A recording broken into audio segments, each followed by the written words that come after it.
Hubo una moto que estuvo en cada esquina de América Latina. La veías cargando bidones de gas, llevando el pan de la mañana, esperando afuera de un taller con la llave puesta. No importaba el país, no importaba el barrio, bastaba escuchar ese motor para saber exactamente cuál era. No necesitabas leer el tanque, no necesitabas verla de cerca. Ese sonido seco, ronco, casi terco, ya te lo decía todo. Y sin embargo, un día, dejó de existir. Las fábricas la sacaron de las líneas de producción. Los catálogos la borraron silenciosamente, como si nunca hubiera estado ahí.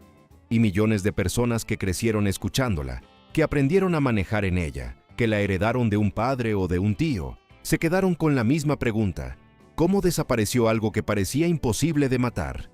La razón por la que la Honda CG125 dejó de fabricarse dice mucho más sobre la historia de América Latina que sobre la moto misma. Habla de cómo trabajamos, de cómo sobrevivimos, de cómo una región entera construyó su economía sobre dos ruedas pequeñas y un motor que casi nunca pedía nada a cambio. Entender por qué se fue es entender, de alguna forma, por qué cambiamos nosotros. Todo comenzó en Japón, a mediados de los años 70. Honda ya tenía motores sofisticados, con árbol de levas en la cabeza, rápidos, elegantes. Pero un grupo de ingenieros viajó por el sudeste asiático y se encontró con algo que no esperaba. La gente no le hacía mantenimiento a sus motos. No por descuido, por necesidad. No había tiempo, no había dinero, no había talleres en cada esquina. Las motos se usaban hasta el límite y después un poco más. Entonces Honda hizo algo que cambiaría la historia de millones de familias. Decidió construir una moto que pudiera sobrevivir al abandono. Un motor simple, de válvulas accionadas por varillas, sin la fragilidad de los modelos anteriores. Nació así la CG125.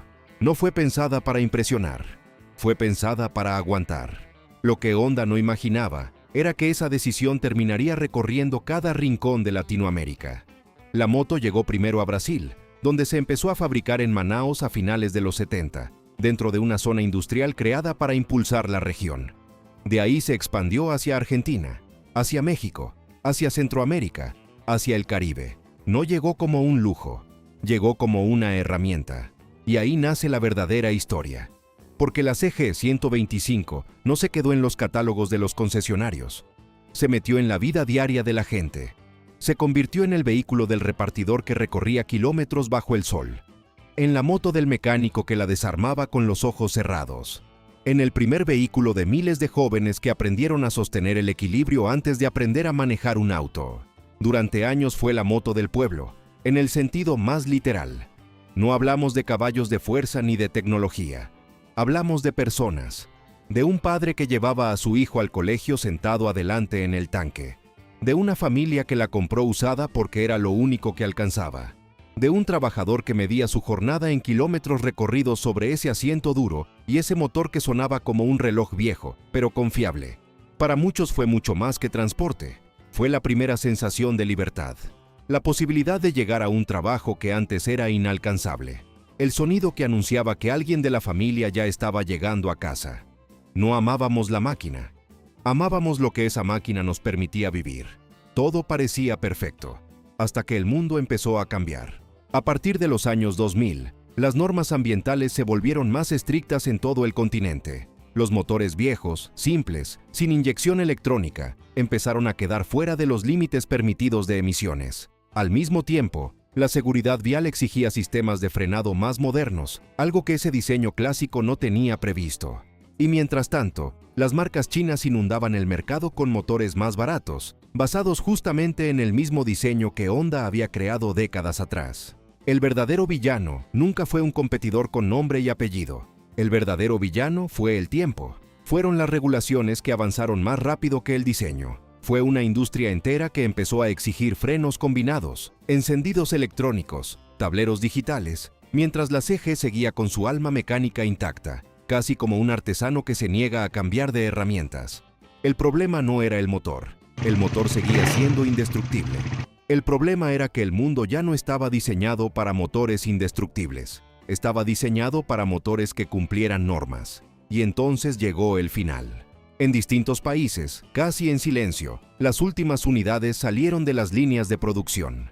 En México se despidió a comienzos de los años 2010. En Brasil, la versión con motor original aguantó casi hasta el final de esa década, resistiendo como solo ella sabía hacerlo. No hubo grandes campañas de despedida, no hubo homenajes en televisión. Simplemente, un día, dejó de aparecer en los catálogos. Como si la fábrica hubiera apagado la luz de un cuarto que durante años estuvo siempre encendido. Oficialmente, desapareció por las normas ambientales y de seguridad. Pero esa no es toda la historia. La verdad real es que la CG-125 no fue derrotada por una ley. Fue absorbida por su propio éxito. Su diseño fue tan simple, tan eficiente, tan fácil de copiar, que terminó siendo replicado por decenas de marcas en Asia y en la propia Latinoamérica. Ese motor que Honda diseñó para sobrevivir al abandono se convirtió en la base silenciosa de toda una generación de motos económicas.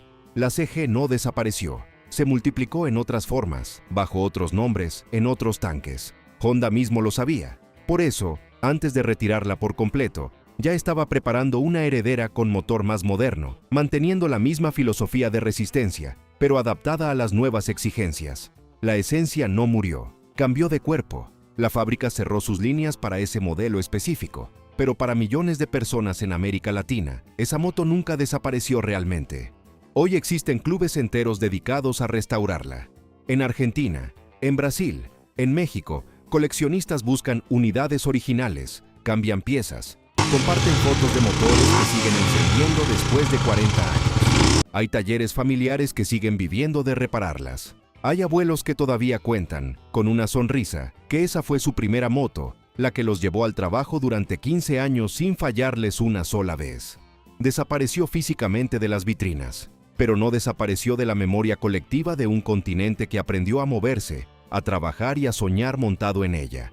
Tal vez esa sea la verdadera razón por la que seguimos hablando de la CG-125. No fue solo una moto, fue el motor silencioso de una generación entera que, sin saberlo, construyó parte de su historia sobre dos ruedas pequeñas, un sonido inconfundible y un motor que se negó a morir antes de tiempo.